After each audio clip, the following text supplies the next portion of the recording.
Hello everyone, welcome to learn with Mansi. आज हम बात करेंगे सुप्रीम कोर्ट के रीसेंट वर्डिक्ट के बारे में जो पॉक्सो एक्ट के एक केस के अंडर आया है with reference to right to privacy of adolescent. इस रीसेंट जजमेंट को एक लैंडमार्क जजमेंट माना जा रहा है और ये पॉक्सो एक्ट से रिलेटेड केसेस के लिए एक इंपॉर्टेंट वर्डिक्ट है। आज हम डिटेल में बात करेंगे पॉक्सो एक्ट किस बारे में है, उसके क्या बेसिक टर्म्स हैं, क्या लॉ स्टेट करता है, और हम बात करेंगे इस केस के फैक्ट्स के बारे में। इस केस में क्या ऐसे फैक्ट बातें उठी या क्या ऐसे फैक्ट्स थे जिसकी वजह से सुप्रीम कोर्ट ने एक ऐसा डिसीजन लिया जो आज बहुत कुछ चेंज करता है और हमें as a society, as a law student, as an advocate बहुत कुछ नए नज़रिए से देखने के लिए भी फोर्स करता है। सेम टाइम ये जजमेंट कुछ सवाल भी उठाता है। बहुत सारे सवाल हैं और हम उनके जवाब ढूंढेंगे एक साथ। POCSO, protection of child from sexual offences act 2012, short form POCSO. ये एक्ट आया 2012 में to prevent offences, sexual offences against children. बच्चों के साथ होने वाले किसी भी तरीके के शोषण को रोकने के लिए, उनको प्रोटेक्ट करने के लिए, समाज में उनके साथ कुछ भी गलत ना हो ये इंश्योर करने के लिए इस एक्ट को लाया गया। इस एक्ट को बहुत फर्दर डिटेल में इन डेप्थ लीगैलिटी में हम कभी और डिस्कस करेंगे इन अ सेपरेट लेक्चर, बट आज एज अ सोसाइटी एक बेसिक अंडरस्टैंडिंग के लिए हम इस एक्ट के कुछ 5-6 पॉइंट्स डिस्कस करते हैं। पहला, ये एक्ट जेंडर न्यूट्रल है। ऐसा नहीं है कि एक्ट सिर्फ लड़कियों को प्रोटेक्ट करता है, ये एक्ट हर उस बच्चे को प्रोटेक्ट करता है जो 18 साल से कम एज का है। Yes, the age is 18 years. हमारी सरकार 18 साल को एक एज मानती है जिससे कम का अगर कोई भी बच्चा है, चाहे वो लड़का हो चाहे वो लड़की हो, उसके कंसेंट को कंसेंट नहीं माना जाता है। अगर आप किसी भी बात पे ये कहते हैं कि वो इंसान मेरे साथ सेक्सुअली अपनी मर्जी से इन्वॉल्व हुआ था पर वो इंसान 17 साल का है, तो इर्रिस्पेक्टिव कि वो लड़का है या लड़की, वो कंसेंट नहीं माना जाएगा और आप गिल्टी माने जाएंगे। Point number 2, there is no time limit. ऐसा नहीं है कि आपके साथ कोई गलत काम 2 साल पहले हुआ था और आप आज रिपोर्ट कर रहे हैं तो आपसे कोई ये कह दे कि टाइम हो गया, अब आप नहीं कह सकते। ऐसा नहीं है, पॉक्सो में टाइम लिमिट है ही नहीं। आप कभी भी अपने साथ हुए गलत को रिपोर्ट कर सकते हैं। थर्ड, विक्टिम की आइडेंटिटी को कॉन्फिडेंशियल रखना होता है। ये एक बहुत क्लियर बात है कि ये इसलिए किया जा रहा है कि आप उस बच्चे की सेफ्टी को इंश्योर करें, नहीं तो कोई सामने नहीं आएगा इस डर से कि उनकी आइडेंटिटी रिवील हो जाएगी, सोसाइटी में पता चल जाएगा कि उनके साथ कुछ हुआ है। कोई भी उस तरीके के दर्द से गुजरना नहीं चाहता। It is a different kind of trauma all together. Hence act clearly state करता है that the system, the government, the law, police, everyone must ensure that the victims identity is not revealed. Non reporting is a crime. Fourth point ये कहता है कि अगर कोई भी school teacher है, फॉर एग्जाम्पल डॉक्टर है, पुलिसमैन है, कोई भी है जिसे इस बारे में पता चलता है कि कुछ भी ऐसा हुआ है एक अंडर एज के साथ और वो उसे रिपोर्ट नहीं करते हैं, तो वो खुद एक क्राइम कर रहे हैं। आपकी ड्यूटी है उस क्राइम को रिपोर्ट करना कि ऐसा कुछ गलत हो रहा है, एक अंडर एज के साथ किसी का एक्सप्लॉयटेशन हो रहा है। ओके, एंड 2019 के एक अमेंडमेंट में, this is the fifth point, 2019 के एक अमेंडमेंट में इस एक्ट में डेथ पेनल्टी को भी एक्ट किया गया। Now you can imagine if an act allows death penalty as a punishment, तो ये कितना ही स्ट्रिक्ट और कितना ही सीरियस लॉ है टू इंश्योर कि किसी भी अंडर एज के साथ गलत ना हो। अब एक एंगल से सोचें तो इस एक्ट में बहुत सारी अच्छी चीज़ें हैं। ये एक्ट बहुत ज़्यादा ज़रूरी है। हम अपने आसपास, अपनी फैमिली में, अपने खुद के घर में बच्चों को देखते हैं and this act does give us that space कि हमारे बच्चे के साथ कुछ गलत ना हो एंड बाई चांस कभी कुछ हो भी तो उसे उसका जस्टिस मिल सके। नाउ प्रॉब्लम्स हैं। प्रॉब्लम्स ये हैं कि लोगों को इसके बारे में नॉलेज नहीं है। As a student of law, the day I read this act, my first thought was why is this not taught in schools. क्योंकि सबसे ज़्यादा इस एक्ट का एप्लीकेशन उन बच्चों पे ही है जो 18 से कम के हैं, वो इसके विक्टिम्स हैं। उन्हें पता ही नहीं है कि उनके साथ कुछ गलत हो रहा है। एंड अगर किसी को ये एक्ट की नॉलेज हो, लेट्स जस्ट से कोई 18 से ऊपर का भी हो जाता है, आपने स्कूल में इस एक्ट के बारे में पढ़ा, आज आप 18 से ज़्यादा एज के हैं, आप एक एडल्ट हैं, पर आप कभी इन योर वाइल्डेस्ट ड्रीम्स कुछ भी ऐसा नहीं करेंगे कि आप पे इस एक्ट को लेके कोई भी एक्यूजेशन आए, क्योंकि आपको पता है इसमें बेल मिलना बहुत ज़्यादा मुश्किल है, सज़ा बहुत ज़्यादा सीवियर है, कोई रियायत नहीं बरती जाती है, बिल्कुल लीनियंट नहीं है ये सिस्टम। तो इन दैट केस अगर वो लड़के लड़कियाँ एजुकेटेड होंगे इसके बारे में तो there is a high chance कि वो ऐसा कुछ नहीं करेंगे, या at least I am not saying कि क्राइम खत्म हो जाएगा, but education is the only way, awareness is the only way कि क्राइम को रिड्यूस किया जा सकता है। आधे से ज़्यादा बच्चे जो आज आपको जेल्स में मिलते हैं, बच्चे एज इन जो माइनर्स हैं अगर वो जेल में मिलते हैं, या इवन जो एडल्ट हैं जो खासकर पॉक्सो में आते हैं, not everyone, of course not everyone, but एक मेजर 20 to 25% का सेक्शन है जिन्हें इस बारे में कुछ नहीं पता था। एक छोटा सा एग्जाम्पल लेते हैं। जस्ट इमेजिन आप 19 साल के हैं, आपका कोई बॉयफ्रेंड या गर्लफ्रेंड है, कोई भी आप जेंडर ले सकते हैं because this is gender neutral, but हम अपने रेफरेंस के लिए सोचते हैं कि आप एक लड़के हैं 19 साल के, आपकी गर्लफ्रेंड है वो 16 साल की है, 17 साल की है। This age gap is very normal. 2 साल 3 साल का एज गैप बहुत नॉर्मल है। इट्स जस्ट लाइक 12th का स्टूडेंट, 10th का student, it's normal. Problem is आप दोनों अगर उस रिलेशनशिप को थोड़ा भी आगे लेके गए, which we have to understand कि आज के मॉडर्न सोसाइटी में people are getting sexually involve, वो उस स्पेस को एक्सप्लोर कर रहे हैं। पहले भी करते थे, पहले शायद कम होता था, आज ज़्यादा होता है, एक्सपोजर ज़्यादा है और गलत जगहों से एक्सपोजर ज़्यादा है। नॉलेज है बट सब गलत सोर्सेज से है, सही सोर्सेज से नहीं है। In that case let's assume that they move ahead in their relationship, they get physically involve with each other, वो सेक्शुअली एक साथ इन्वॉल्व होते हैं। कल को कुछ भी प्रॉब्लम हुआ, वो ब्रेकअप हो जाता है और वो लड़की, अगर वो एक बुरी लड़की है, मान लीजिए आप पे ब्लेम डाल देती है कि आपने उसका रेप किया है, सेक्शुअल इनकाउंटर तो हुआ था, आप चिल्लाते रह जाएंगे कि वो कंसेंशुअल था, नो वन केयर्स। बेसिक यही बात है, क्योंकि वो अंडर एज थी, उसके कंसेंट की कोई वैल्यू नहीं है। इसी का दूसरा सिचुएशन लें, लड़की आपके तरफ फेथफुल है, बट मान लीजिए उसकी फैमिली को पता चलता है और वो आप पे केस कर देते हैं कि आपने उनकी बेटी का रेप किया है। लड़की कोर्ट में भी कहती रह जाएगी उसकी मर्जी थी, इन्वॉल्व थी, वो खुद अपनी मर्जी से आई थी, but the law clearly states under 18 आपके कंसेंट की कोई वैल्यू नहीं है। माना जाता है कि आप इतने मैच्योर और समझदार नहीं हैं कि आप अपना कंसेंट विलिंगली अच्छे से दे पा रहे हैं। ये बेसिक अंडरस्टैंडिंग है। तो भले वो फिजिकल एनकाउंटर, वो सेक्सुअल एनकाउंटर कंसेंट के साथ हुआ था, आप फंस गए। आपकी कोई गलती नहीं थी इस केस में, बट आप फंस गए। नाउ द पॉइंट इज कि ये लॉ फिर क्यों एग्जिस्ट करता है। Now you have to understand ये हर केस में नहीं होता है। These are hardly 15 to 20% cases today जो फॉल्स केसेस हैं to an extent, but majority cases actually बच्चों को लोग एक्सप्लॉइट करते हैं जो इतनी कैपेसिटी में नहीं होते कि वो सही फैसला ले सकें। एंड हर मैच्योर इंसान ज़रूरी नहीं कि हमेशा सही फैसला ले। 18 से कम की उम्र सरकार ऐसा मानती है कि आप में इतनी समझदारी नहीं होती कि आप सोच समझ के अपना अच्छा बुरा समझ के फैसले ले सकें। Now realistically I know it's not the same, लोग फैसले लेने लायक होते हैं, we all agree on that. However law has to have some objective age. कई लोग 15 की उम्र में भी बहुत मैच्योर हैं, कई लोग 30 की उम्र में भी एकदम बेवकूफ़ हैं। हमें कोई तो एज सेट करनी होगी, तो 18 एक एज सेट है जिसको लेके अभी भी कॉन्वर्सेशंस चल रहे हैं, but currently it's 18। Now the point is, आप तो फंस गए उस केस में। अगर आपको ये नॉलेज होती, ये मैं किसी को डराने के लिए नहीं कह रही हूँ, but this is just legal knowledge to keep yourself safe. I believe everyone should know this. अगर आपको इसकी नॉलेज होती तो आपका रिलेशनशिप में आना गलत नहीं है, किसी से प्यार करना गलत नहीं है, बॉयफ्रेंड गर्लफ्रेंड बनना करेक्ट प्रॉब्लमेटिक नहीं है, बट आप खुद इंश्योर करते कि आप गलती से भी ऐसी सिचुएशन में ना इन्वॉल्व हो, आप गलती से भी कोई सेक्सुअल एनकाउंटर में ना आए अपने पार्टनर के साथ, जो कि उस एज पे इधर वे आपको नहीं आना चाहिए, just to avoid any sorts of problems, safety ध्यान रखते हुए। But still I am talking about the legal angle. आप ये ध्यान रखते खुद से कि ऐसी किसी सर्कमस्टांस में मैं ना आऊँ जिससे कल को मेरे ऊपर ये इल्ज़ाम लग सके। बहुत लोग कहेंगे कि ये शक्की तरीका है जीने का, but based on the current scenario and जिस तरीके से फॉल्स केसेस होते हैं, it's always better to be safe than sorry. ये तो बेसिक हो गया कि पॉक्सो क्या है। एक रफ आइडिया आपको समझ में आ गया होगा कि ये केस एक्ट कितना सीरियस है और इससे जुड़े हुए केसेस कितने सीरियस हो सकते हैं अगर आप पे उस पर एलिगेशन लग जाए। अब हम बात करेंगे रीसेंट केस के बारे में, जो कि जिसका वर्डिक्ट आया है एंड जिससे एक बहुत लैंडमार्क मोमेंट माना जा रहा है। सो केस क्या था? केस के फैक्ट्स को हम सिंपल रखेंगे क्योंकि हमारा मेन मुद्दा है इस केस का result, the judgment. Case simple सा है, 2017 की बात है। एक लड़की है 13 साल की और वो एक लड़के के साथ रिलेशनशिप में आती है जो उससे 8 साल बड़ा है।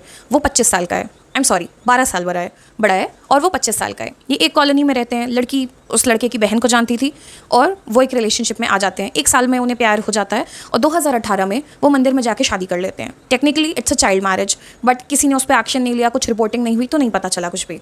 शादी हो जाती है, वो लड़की जाके उस लड़के के घर में रहने लगती है। 1 महीने बाद उसकी मदर उसे वापस ले आती हैं। लड़की घर वापस आती है, वो 8, 9, 10th की स्टूडेंट थी उस टाइम पे, वापस स्कूल रिज्यूम करती है, लाइफ नॉर्मल चलने लगती है। बट क्या लाइफ एक्चुअली नॉर्मल हो पाती है? हमारी सोसाइटी ही जीना हराम कर देती है सबसे ज़्यादा। उस लड़की को स्कूल में बहुत ह्यूमिलिएट किया जाता है, उसके मोहल्ले वाले बहुत ज़्यादा गॉसिप करते हैं, गाँव वाले बहुत ज़्यादा बातें बनाते हैं, उसकी खुद की फैमिली भी उसका बहुत ज़्यादा मजाक उड़ाती है, उसकी बहनें उसे ताने देती हैं, उसकी मदर उसे बहुत गंदा ट्रीट करती हैं। Now this is a learning for the society as well, for the family as well. जब ऐसी कभी सिचुएशन हो, आप अगर खुद अपने बच्चे का कॉन्फिडेंस नहीं जीत पाओगे, आप भूल जाओ कि बच्चा कभी आप पे भरोसा करेगा, या कोई प्रॉब्लम आएगी तो आपके पास आएगा। आई नो सिचुएशन कॉम्प्लिकेटेड होती है, सब कुछ बहुत कॉम्प्लेक्स होता है। You can not be all soft and sweet to your child, but you have to ensure कि आप उनका साथ दें, सही डायरेक्शन दिखाएं उन्हें। Coming back to the topic, वो लड़की इतना ज़्यादा उस स्टिग्मा से, उस ट्रॉमा से परेशान हो जाती है, उस ह्यूमिलिएशन से, वो वापस उस लड़के के पास रहने चली जाती है। ठीक है, मई 2021 उसकी एक बेटी पैदा होती है। Now she has a child with that man that who she married long back, जो भी 1-2 साल हो चुके हैं, 2-3 साल हो चुके हैं शादी को, बट वो अलग रह रही थी। वो वापस उनके घर जाती है, वहाँ जाती है, उसके बच्चा भी हो जाता है। उसकी मदर फिर से इस मुद्दे को उठाती हैं, अपनी बेटी को वापस लाती हैं, एंड लेटर ऑन वो लड़का, जब वो बेटी 7 महीने की थी, अरेस्ट हो जाता है। थोड़े बहुत फैक्ट्स में भी मैं ऊपर नीचे हो रहे होंगे months wise, but that's not the main focus here. वो लड़का तब अरेस्ट हो जाता है, पॉक्सो का केस लगता है, जिसके तहत उसे जेल हो जाती है। ठीक है, अब वो लड़की परेशान है कि जिसके साथ रह रही थी वो तो जेल चला गया, उसकी फैमिली के पास भी वो वापस जाती है, बट बेटी की डिलीवरी के 2 वीक बाद वो वापस आ गई थी अपने हस्बैंड के घर, वो उन्हीं के साथ रह रही थी। नाउ प्रॉब्लम इज़ उसके खुद के माँ बाप दोबारा झांकने नहीं आए कि वो किस हालत में है, कहाँ है, क्या हो रहा है। सोसाइटी ने अबैंडन कर दिया, जीना हराम कर दिया, फैमिली ने साथ छोड़ दिया और उस लड़के को भी जेल भिजवा दिया। अब वो एक ऐसी सिचुएशन में आ गई कि एक ही इंसान का सहारा था उसके पास, जो उसका हस्बैंड है आज की डेट में, the accused in this case. But अब वो जेल में है और वो लड़की कहाँ जाए। एंड ये मैं बात कर रही हूँ एक बहुत ही गरीब फैमिली है, बिल्कुल वो चार दीवारी है बट छत नहीं है, टीन डाल के रहते हैं, वैसी वाली फैमिली है। लड़का एक डेली वेज लेबरर है, यानी जो दिहाड़ी मजदूर जिसे हम कहते हैं। एंड अब लड़की फंस गई है, वो हार्डली 10th की स्टूडेंट है, बच्चा है, उसकी न्यूट्रिशन सोचिए, उसकी हेल्थ सोचिए, उसकी मेंटल ट्रॉमा सोचिए। और अब वो 10 जगह दौड़ रही है, दर बदर ठोकरें खा रही है उस लड़के को छुड़ाने के लिए। उसके पास पैसे नहीं है पर वो तकरीबन 1,35,000 उधार लेके यहाँ वहाँ से करके स्पेंड कर रही है लीगल सिस्टम्स में, वकीलों के पास जा जाके, कि किसी तरह उस लड़के को बेल मिल जाए। But nothing really happens. Finally मुद्दे पे आते हैं। कैलकाटा हाईकोर्ट में जब ये केस आया तो कैलकाटा हाईकोर्ट ने उस लड़के को एक्विट कर दिया। एक्विट कर दिया मतलब जाने दिया। और क्या कहा उन्होंने, जो एक बहुत कंट्रोवर्शियल स्टेटमेंट था। कैलकाटा हाईकोर्ट ने कहा कि ये जो एडोलेसेंट लड़कियां हैं, यानी किशोरावस्था में लड़कियां हैं, टीनेज गर्ल्स हैं, इन्हें अपनी अर्जेस पे कंट्रोल रखना चाहिए। अर्जेस का हिंदी शब्द कायदे में एक्सप्लेनेशन ये हो सकता है उनकी जो इच्छाएं होती हैं इस उम्र में, उन्हें अपने ऊपर कंट्रोल रखना चाहिए। Not this is share victim blaming. आप सीधे सीधे उस लड़की को इल्ज़ाम दे रहे हैं। उन्होंने ऐसे बोला कि लड़कियां ही इस तरीके की हरकतें करती हैं कि लोग अट्रैक्ट होते हैं, लड़कियों को अपनी सेक्सुअल अर्जेस पे कंट्रोल रखना चाहिए। एंड ये एक बहुत गलत स्टेटमेंट था। इस पर बहुत बवाल भी हुआ, कोर्ट को बहुत लोगों ने क्रिटिसाइज़ किया कि इस तरीके की बात कैसे कह सकते हैं। एंड सुप्रीम कोर्ट भी इसमें पीछे नहीं रहा। सुप्रीम कोर्ट के पास ये केस फाइनली पहुंचा और उन्होंने एक कमेटी फॉर्मेशन का ऑर्डर दिया। उन्होंने कहा कि एक कमेटी फॉर्म की जाए जो इस पूरी मुद्दे पर रिसर्च करे, अपनी डिटेल्ड रिपोर्ट बनाए और हमें सबमिट करे। मैं बहुत से छोटे छोटे फैक्ट्स को स्किप कर रही हूँ जो हमारे लिए बहुत रेलेवेंट नहीं है, मेन मुद्दे की बात कर रही हूँ। फाइनली वो रिपोर्ट आती है और सुप्रीम कोर्ट अपना जजमेंट देता है। सुप्रीम कोर्ट ने सबसे पहले फटकार तो कोलकाता हाई कोर्ट को लगाई। उन्होंने कलकत्ता हाई कोर्ट को कहा कि जस्ट बिकॉज कि वो दोनों कंसेंट के साथ एक दूसरे के साथ इन्वॉल्व हुए थे, आप लॉ को कैसे साइड कर सकते हैं। लॉ क्लियरली कहता है अंडर 18 है लड़की, कहानी खत्म है। क्राइम तो हुआ है तो आप उसे एक्विट कैसे कर सकते हैं। तो पहली बात तो उन्होंने वो हटाई और उन्होंने कहा क्राइम तो हुआ है, कन्विक्शन तो होना ज़रूरी है। क्योंकि ऐसे चलेंगे तो फिर कल को हर सिचुएशन में ये हो जाएगा कि भाई लड़की है, लड़का है, कुछ भी सेक्सुअल इनकाउंटर हुआ, प्रेग्नेंट हो गई, बच्चे हो गए, वॉट एवर, और कल को आप बोल देंगे शादी करा दो, जस्टिफाइड है। नहीं, जस्टिफाइड नहीं है। तो यू हैव टू रियलाइज़ कि ये सही नहीं है, ये एंगल ठीक नहीं है, आप उसे एक्विट नहीं कर सकते। लॉ में सज़ा लिखी है तो सज़ा होना तो कंपलसरी है उसे, नहीं तो ये आप गलत एग्जाम्पल सेट करोगे। तो पहले तो उन्होंने इस डिसीजन को खारिज किया कि आप कन्विक्शन तो कंपलसरी है, क्योंकि लॉ क्लियरली कहता है। कल को लॉ बदल जाए तो बात अलग है, लॉ अभी आज की डेट में वही है, तो कन्विक्शन तो होना बहुत ज़रूरी है। एक बहुत इंपॉर्टेंट बात जो सुप्रीम कोर्ट ने यहाँ पे कही वो ये थी कि जस्ट बिकॉज विक्टिम और एक्यूज, जो इस केस में लड़की और लड़का है, जस्ट बिकॉज वो आपस में एमिकेबली कुछ तय कर लें, यानी अपनी आपसी सहमति से तय कर लें और सेटल कर लें, इसका मतलब ये नहीं कि क्राइम खत्म हो गया। ये कोई प्रॉपर्टी डिस्प्यूट नहीं है या छोटा मोटा शादी का झगड़ा नहीं है कि आपस में सेटल करके खत्म कर दिया जाए। कुछ क्राइम अगेंस्ट द सोसाइटी होते हैं। आप इसका छोटा सा एग्जाम्पल खुद सोचिए, कोई किसी का मर्डर कर दे और वो घर वाले आपस में कह लें चलो चलो जाने दो, हम आपस में बात दबा देते हैं, क्या वो सही है? नहीं। Murder is a crime against society. आपने किसी का राइट टू लिव छीना है। Same way this is a crime against society. आप सोसाइटी के बेसिक स्ट्रक्चर के अगेंस्ट एक क्राइम कमिट कर रहे हैं। This is affecting the public.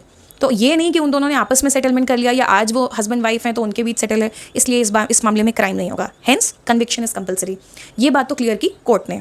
दूसरा उन्होंने कहा कि हम ये बात बहुत क्लियरली कह सकते हैं कि केस पॉक्सो के हिसाब से ज़रूर चलना चाहिए, क्योंकि लड़की के पास इन्फॉर्म्ड चॉइस करने की अपॉर्चुनिटी नहीं थी। बहुत लोग इस केस को देख के कहेंगे कि अपनी मर्जी से जा रही थी उस लड़के के पास, but you have to think about it very sensitively and very maturely. उसके अपने पेरेंट्स उसका साथ नहीं दे रहे हैं, स्कूल, सोसाइटी, समाज उसका साथ नहीं दे रहा है, पढ़ी लिखी वो है नहीं, उसकी गोद में एक बच्चा है। इंसान कहाँ जाएगा? इकलौता इंसान जो उसका साथ दे रहा है वो वही लड़का है जो जिम्मेदारी ले रहा है उस बच्चे की, उस लड़की की जिम्मेदारी ले रहा है। कहने को ऑब्वियसली लॉ के हिसाब से ये क्राइम है, बट उस लड़की के पास इतनी चॉइस ही नहीं थी कि वो कहीं और जाए। स्टेट ने, लॉ ने, सोसाइटी ने उसे कोई और चॉइस दी ही नहीं, ना उसे किसी ने सही चीज़ समझाई, उसका रिहैबिलिटेशन करने की कोशिश नहीं की गई। उसको जब पहली बार केस कोर्ट में आया, क्या सरकार ने इस बात पे ध्यान दिया या कोर्ट ने इस बात पे ध्यान दिया कि उसको किसी स्कीम के थ्रू या किसी सिस्टम के थ्रू उसकी एजुकेशन पे ध्यान दिया जाए या उसका रिहैबिलिटेशन दिया जाए, उसके खाने पीने का ध्यान रखा जाए? अगर उस लड़की के पास ऑप्शन दिया जाता कि तुम यहाँ जाके भी रह सकती हो सकता है वो उस चॉइस को चुनती। किसी को उसके माँ बाप छोड़ दें, समाज दुत्कार रहा हो, इकलौता इंसान जो उसका साथ दे रहा है वो वही लड़का है, तो वो क्यों उसके पास नहीं जाएगी? स्पेशली जब आज की डेट में उसका एक बच्चा है उसके साथ, right? So you have to understand कि it looks like a choice she made, but actually it was not a choice. It was not an informed choice. उसको अपने सारे ऑप्शंस नहीं पता थे, उसे सारे ऑप्शंस दिए ही नहीं गए थे। हेंस ये ऐसा नहीं कह सकते कि वो लड़की अपने कंसेंट से सब कुछ कर रही थी, उसके पास टेक्निकली कोई ऑप्शन ज़्यादा था नहीं। सुप्रीम कोर्ट ने क्लियरली कहा कि right to live a dignified life article 21 के तहत एक बेसिक फंडामेंटल राइट है, एंड उस लड़की के पास वो भी नहीं था, क्योंकि वो जिस कंडीशन में रह रही थी, उसका बेसिक न्यूट्रिशन नहीं पूरा हो रहा था, उसका बच्चा गोद में था, उसका न्यूट्रिशन नहीं कंप्लीट था, उसकी फाइनेंशियल कंडीशन कितनी ख़राब थी, 1.5 लाख का लोन हो गया था उसके सिर पे, जबकि उसके खाने के लाले पड़ रहे थे, सिर पे छत नहीं है, समाज साथ नहीं दे रहा है, उसके पास कुछ नहीं है, कुछ भी नहीं है, शी इज़ ऑल गॉन। समाज ने उसका साथ नहीं दिया, law, the system failed her, and hence उन्होंने कहा कि उसका जो बेसिक फंडामेंटल राइट है वो भी उससे छिन गया, to live with dignity and with respect. Supreme Court ने फाइनली उस लड़के को कन्विक्ट किया आईपीसी के तहत भी और पॉक्सो के सेक्शन 6 के तहत भी। और उसके बाद उन्होंने एक 3 पर्सन कमेटी बनाने की ऑर्डर दिया। उन्होंने कहा एक कमेटी बनाइए, आप पूरी सिचुएशन को एनालाइज कीजिए, उस विक्टिम से बात कीजिए, उसके परिवार से बात कीजिए, उसके हालात देखिए, एक्यूज से बात कीजिए, सारी सिचुएशन समझिए और एक रिपोर्ट सबमिट कीजिए। ये रिपोर्ट सबमिट की गई और इस रिपोर्ट के फैक्ट्स हमारे सिस्टम की बहुत खोखलेपन को सामने लेके आए। Have the judgment with me in my hand so that I can quote certain parts very clearly so that you understand how relevant it is. Court ने कहा कि देखिए 3 मेन इश्यूज़ हैं: sentencing the accused, rehabilitation of girl and the child, the baby, and the wider issue on adolescent wellbeing and child protection which is problematic in this changing society. तो court ने बहुत clearly कहा कि देखिए 3 main issues हैं। पहली बात तो हमें एक्यूज को सेंटेंस तो देना है, कन्विक्शन तो क्योंकि हो रहा है। दूसरा उन्होंने कहा कि उस लड़की का रिहैबिलिटेशन, उसको दोबारा उसका रख रखाव सही से हो, उसे खान पान, समाज, पढ़ाई, बेसिक लिविंग सही से मिले। एंड तीसरा द वाइडर इशू कि आज के समाज में किशोरावस्था में जो बच्चे हैं उनकी वेलबींग इंश्योर करते हुए, समाज बहुत तेज़ बदल रहा है, लाइफस्टाइल बदल रही है, सोशल सिस्टम्स पूरी तरह चेंज हो रहे हैं, उस केस में हम कैसे उनकी वेलबींग इंश्योर करें, ये भी इंपॉर्टेंट मुद्दा है। अब कमेटी ने अपनी रिपोर्ट सबमिट की और मैं उसमें से ही पॉइंट्स पढ़ रही हूँ जो मैंने नोट किए हैं और कुछ डायरेक्टली उसमें जो जजमेंट है उसमें से। जजमेंट आपको ऑनलाइन सुप्रीम कोर्ट की वेबसाइट पे क्लियरली मिल जाएगा, आप वहाँ से डाउनलोड करके पढ़ें। It's a beautiful judgment, you must read it. Report ने क्लियरली क्या कहा कि लड़की की पहली बात तो फाइनेंशियल हेल्प होनी चाहिए, उसे उसकी 10वीं पूरी कराई जाए, वो आगे पढ़ना चाहती है तो उसे आगे पढ़ाया जाए और उसे कोई बेसिक वोकेशनल ट्रेनिंग दी जाए। वोकेशनल ट्रेनिंग किसे कहते हैं? कुछ तरीके का काम सिखाना, सिलाई बुनाई, कढ़ाई, खाना बनाना, there are many other skills also. वो कुछ तरीके के काम सिखाई जाए जिससे वो कल को कमा के अपना पेट पाल सके, क्योंकि उसकी फाइनेंशियल कंडीशन बहुत ज़्यादा ख़राब है। एक लाइन है जो कमेटी ने अपनी रिपोर्ट में लिखी and it's very important that the case reflects the collective failure of systems that are there to protect the girl child. एक गर्ल चाइल्ड को प्रोटेक्ट करने के लिए सिस्टम में जो कुछ भी मेजर्स होने चाहिए, ये केस उन सब के फेलियर्स को सामने ला के रख देता है। उन्होंने क्या क्या इशूज़ बताए? उन्होंने कहा कि जो प्रोटेक्शन कमिटीज़ हैं, जो स्कीम्स हैं गवर्नमेंट की, वो सब फेल कर गई इस मामले में। Lack of provision of legal aid, उस लड़की के पास लीगल एड को लेकर कोई खास सुविधा नहीं थी, उस पर उसके सिर पे कर्ज हो गया 1.5 लाख का, उसको लोगों ने बहुत दौड़ाया, बहुत परेशान किया, बहुत लोगों ने ठगा, उसको बहुत ज़्यादा तकलीफ झेलनी पड़ी। Lack of effective counsellors for both genders, लड़के और लड़कियां दोनों के लिए इफेक्टिव काउंसलर्स होना जो उन्हें सही गलत समझा सकें, उन्हें अच्छा और बुरा समझा सकें, ऐसे लोग अवेलेबल नहीं हैं। ऐसे सर्कल्स में, स्कूल्स में, सोसाइटी में, इवन हमारे सिस्टम में, जेल्स में लोग नहीं हैं। चौथा उन्होंने कहा स्टिग्मेटाइजेशन ऑफ गर्ल्स, जो हमें हाई कोर्ट के जजमेंट में भी दिखा कि घुमा फिरा के इल्ज़ाम लड़की पे ही दे दिया उन्होंने कि लड़कियों की अर्जेस ऐसी हैं, सोसाइटी सबसे ज़्यादा लड़की को ताने देती है कि इसी ने कुछ किया होगा, यही इशारे कर रही होगी, इसी ने फंसाया होगा। लोग लड़के को कुछ नहीं कहते और लड़की को बुरा बना देते हैं, पूरा गाँव, समाज, इवन खुद का परिवार भी। Irregularity and delay in investigation, 2018 की शादी थी उसकी, 2021 में उसका बच्चा हो रहा है, उस बीच कहीं कोई ढंग से एक्शन नहीं लिया जाता है। सडनली वो बंदा 2 साल जेल काटता है 21 के बाद, और ये 23 में हाई कोर्ट का जजमेंट आता है और आज 25 में सुप्रीम कोर्ट का जजमेंट आ रहा है। कितनी सिस्टम की इरेगुलरिटी है, ढंग से इन्वेस्टिगेशन ना करना, ढंग से टाइम पे फैसले ना लेना, किसी की ज़िंदगी को कितना इम्पैक्ट कर सकता है। Next is lack of awareness and sensitisation among family with respect to POCSO and other aspects. उन्होंने कहा कि फैमिली में भी एक अवेयरनेस होना, जो मैंने शुरू में बात कही थी पॉक्सो को लेके, कि एक सेंसिटाइजेशन होना, एक समझदारी होना परिवार में, समाज में, खुद उन बच्चों में जो ये कर रहे हैं कि क्या इसके नतीजे हो सकते हैं, क्या उसका असर उनकी ज़िंदगी पे पड़ सकता है, उन्हें इस बात का एहसास भी नहीं है। और कैसे फैमिली थोड़ी सेंसिटिव हो सकती है अपने बच्चे के प्रति कि उसके साथ कुछ गलत हुआ है, वो खुद गलत नहीं है, ये बात नहीं समझते लोग। और आगे पॉइंट नंबर 13 में जजमेंट में बोला गया, which is a very major line according to me, that it was not the legal crime that caused trauma on the victim but the legal battle after it। हमारी नज़र में act के हिसाब से जो क्राइम है उस लड़की का, technically according to the law जो रेप किया गया, क्योंकि वो अंडर एज थी, लड़का अंडर एज नहीं था, तो यानी उस लड़की का कंसेंट नहीं था, that is what law says. Report में कहा गया कि उस लड़की को ट्रॉमा उस इंसिडेंस की वजह से नहीं हुआ, बल्कि उस इंसिडेंस के बाद जो उस पर गुजरी उसकी वजह से हुआ। जिस तरीके से उसके परिवार ने उसका साथ छोड़ा, समाज ने उसका साथ छोड़ा, कोर्ट के सिस्टम्स ने उसे दौड़ाया, उस पर कर्ज हो गया, खाने के लाले हो गए, बच्चे को लेके घूम रही है, खुद की हेल्थ बेकार हो गई है, एजुकेशन पूरी नहीं हुई है, जितना, और उल्टा से उस लड़के को भी 2 साल जेल में रखा गया। जितना परेशान वो इस लीगल सिस्टम की वजह से हुई, जितना ट्रॉमा उसे इस लीगल सिस्टम की वजह से हुआ, उतना उसे उस इंसिडेंस की वजह से नहीं हुआ था जो हमें लॉ के हिसाब से क्राइम लगता है। ये एक बहुत बड़ी बात कही उन्होंने कि जिसे हम क्राइम कह रहे हैं, जो क्राइम है भी एक्चुअली, वो उस इंसान के लिए क्राइम कम है, बल्कि सिस्टम ने उसे ज़्यादा दुखी कर दिया है, सिस्टम ने उसे ज़्यादा परेशान कर दिया है। उन्होंने बोला कि बेस्ट इंटरेस्ट में है कि फैमिली अब इंटैक्ट रहे। आज की डेट में वो लड़की 18 के ऊपर होगी, बिकॉज आई एम अज्यूमिंग 2017 में वो मिली थी, 13 साल की थी, आज वो 18+ है।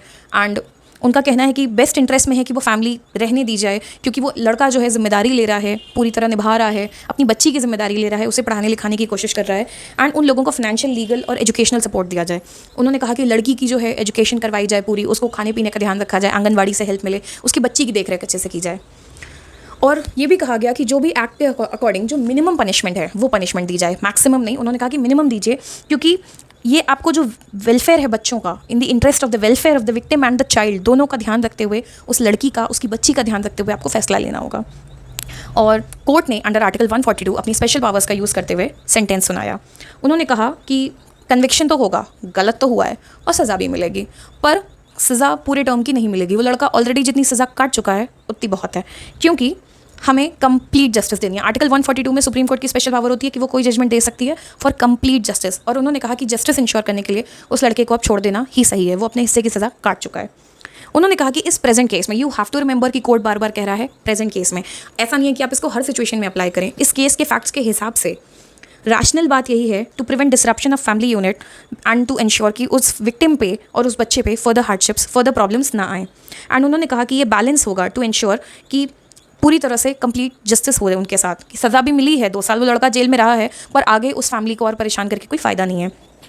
और उन्होंने कहा कि स्कूल्स में, एजुकेशनल इंस्टीट्यूशंस में, जेल्स में, सोसाइटी में कॉम्प्रिहेंसिव सेक्सुअल एजुकेशन की बहुत ज़्यादा ज़रूरत है, क्योंकि ये नॉलेज ही नहीं होगी लोगों को कि क्या इंपैक्ट हो सकते हैं। इमेजिन उन लोगों के पास सेक्सुअल एजुकेशन होती तो भले वो रिलेशनशिप में भी होते, पर शायद वो लड़की प्रेग्नेंट नहीं हुई होती 16-17 साल की उम्र में। बेसिक नॉलेज होती तो शायद उस तरह से इन्वॉल्व ही नहीं हुए होते। और उन्होंने कहा था कि सिस्टम की अकाउंटेबिलिटी इंप्रूव करना बहुत ज़रूरी है, क्योंकि अगर सिस्टम ने अपना काम सही ढंग से किया होता, लॉ ने अपना काम ढंग से किया होता, तो फिर इतनी प्रॉब्लम आती ही नहीं। सुप्रीम कोर्ट ने अपने जजमेंट में ट्रायंगुलर थ्योरी ऑफ लॉ की भी बात करी, जिसके अकॉर्डिंग इंटीमेसी, पैशन और कमिटमेंट, ये 3 पैरामीटर्स होते हैं जिनके बेसिस पे कंज्यूमेशन ऑफ मैरिज जस्टिफाइड कुछ हद तक माना जाता है। Consummation of love, sorry. Intimacy और पैशन तो शुरू में फॉर श्योर थे, बट कमिटमेंट आज है। वो लोग दोनों अपनी जिम्मेदारी समझ रहे हैं अपने बच्चे के प्रति, वो लड़का अपनी जिम्मेदारी समझ रहा है अपनी बीवी और अपने बच्चे के प्रति। और कोर्ट ने कहा कि ये केस जो है आई ओपनिंग फैक्ट्स दिखाता है the lacuna in are legal system, कि हमारे लीगल सिस्टम में कितने लूप होल्स हैं, कितनी कमियां हैं, कितना खोखलापन है, जो उस लड़की के साथ जस्टिस नहीं कर पाए, जो उसे बचा नहीं पाए। और उन्होंने कहा जो क्राइम है लॉ की आइज़ में, वो विक्टिम की नज़रों में तो क्राइम है ही नहीं इस समय। फिर paragraph 26 which is beautiful and important, उन्होंने कहा कि the victim has been subjected to enough trauma and agony, कि वो काफ़ी दुख दर्द सब कुछ झेल चुकी है, and we can not shut our eyes to the harsh realities of her life well giving the judgment. हम सिर्फ लॉ के बेसिस पे, सिर्फ उसके बेसिस पे जजमेंट नहीं दे सकते, हम जो हार्श रियलिटी है इस समय उसको इग्नोर नहीं कर सकते।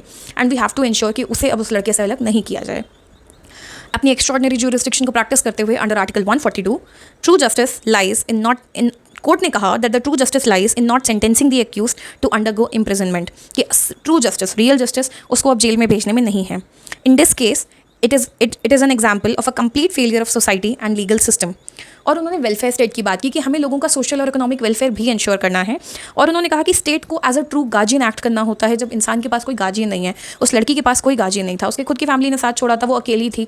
अगर स्टेट ने अपना गार्जियन का रोल निभाया होता, उसे शेल्टर प्रोवाइड किया होता, एजुकेशन प्रोवाइड की होती, उसकी बच्ची का ध्यान रखा होता, प्रोबेबली वो उस लड़के के पास वापस शायद जाती ही नहीं। और क्योंकि स्टेट वहाँ फेल हुआ, इसलिए वो बार बार उस लड़के के पास जा रही थी, उसके पास कोई ऑप्शन ही नहीं था।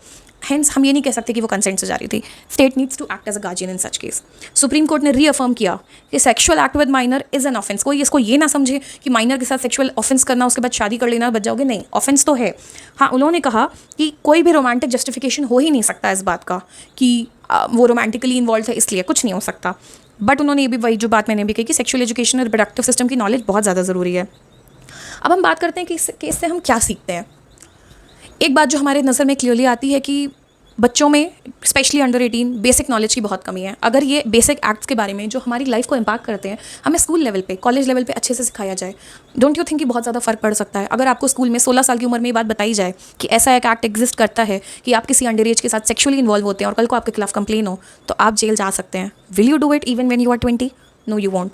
You are 20, your girlfriend is 17, you won't do it. You know that. अगर आपको ये बात पता हो, लोगों को ये बात ही नहीं पता होती है, and they do things left, right and centre.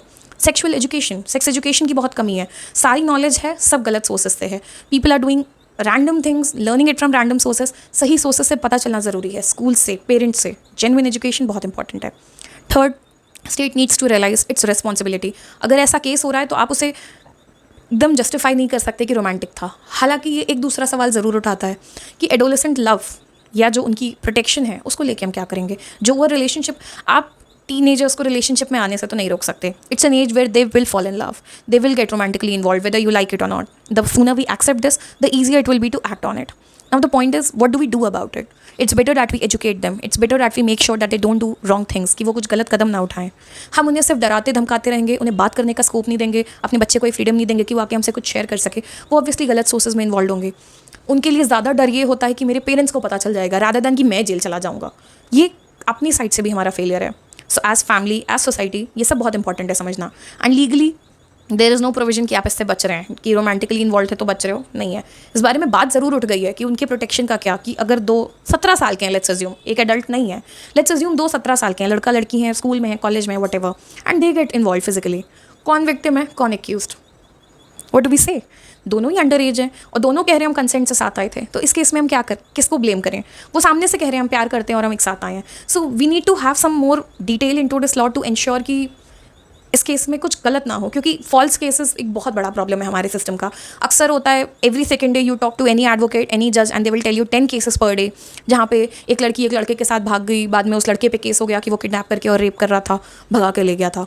And unfortunately family pressure, society का fear, parents force their daughter also to give such statements, and वो लड़के की ज़िंदगी बर्बाद हो जाती है.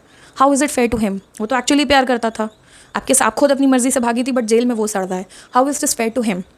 Not fair. या फिर अगर कोई बॉयफ्रेंड गर्लफ्रेंड है, जैसा ये केस हम बोल रहे हैं, मान लो वो लड़का इतना बड़ा ना भी होता, वो लड़का 18 साल का होता, वो लड़की 17 साल की होती, and something would have happened और केस हो जाता, तो भी उस लड़के की ज़िंदगी बर्बाद हो जाती. How is this fair to him? ये लॉ बनाया गया था to protect kids, to protect children from sexual exploitation, but ये जो रिवर्स एक्सप्लॉयटेशन होता है फेक केसेस के नाम पे, उनका क्या? सो इस पर और बात होनी ज़रूरी है. And I am glad that supreme Court ने ये मुद्दा उठाया है, प्रोटेक्शन ऑफ एडोलेसेंट, उनकी प्राइवेसी, उनके राइट्स. लेट्स सी इस पे आगे और क्या बात होती है. इस मुद्दे पे आपका क्या सोचना है? आपके हिसाब से क्या सही है? लीगल एंगल है, मॉरल एंगल है, बहुत सारे एंगल्स हैं, कॉम्प्लेक्स मुद्दे हैं, इसमें कोई एक सही स्टेटमेंट नहीं होता. हर सिचुएशन, हर केस के हिसाब से, हर फैक्ट के हिसाब से जजमेंट चेंज होते हैं, and that is why the role of जजेस is very important. Stay tuned on learn with Mansi.